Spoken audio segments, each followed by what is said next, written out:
The Association of Mutual Funds in India, which is the regulatory body that governs the mutual funds in India, declared the June monthly numbers, and suffice to say that it was disappointing on almost all counts, because the net inflow came in at about 7,266 crores as compared to 70,830 crores, which is a 90% drop on a month-on-month basis.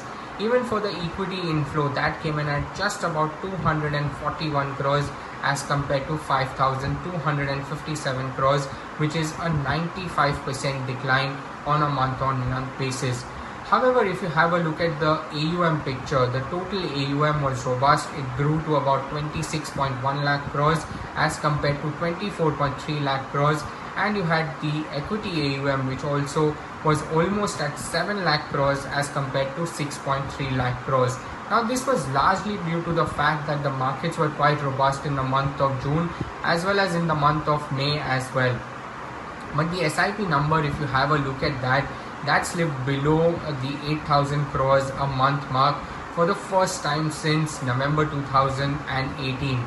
As far as some of the key takeaways are concerned, the total inflow number that we got, which was 7,266 crores, there are two factors that you would attribute, the decline, the 90% decline of the same. One is the decline in the equity inflow number, of course, and the second one is the quarter end phenomenon, wherein we see the liquid category outflow, which for this month, that is the month of June, stood at more than 44,000 crores. But like they say, the devil is actually in the detail. And if you have a look at the equity inflow number, which is the lowest that we have got in about 2 years, and also it declined for a third straight month, you can see that most of the categories also saw an outflow for this particular month, which is the multi-cap category, the large cap category. You had the dividend yield category as well as the value or contra funds that actually witnessed an outflow for the month gone by. In fact, all of the equity categories, their inflow declined on a month-on-month basis. Not even a single category that posted an increase in the inflow. And like I was telling you, the SIP book slipped below the 8,000 crores mark for the first time since November 2018. And the SIP book also continued to decline for a third straight month.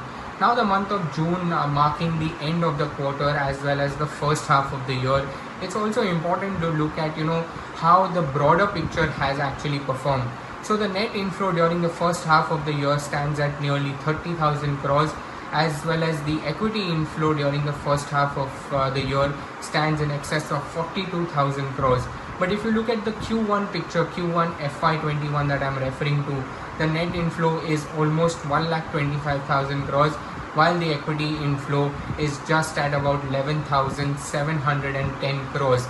And interestingly, the month of March itself, we had inflows more than the entire quarter that we have reported this time around.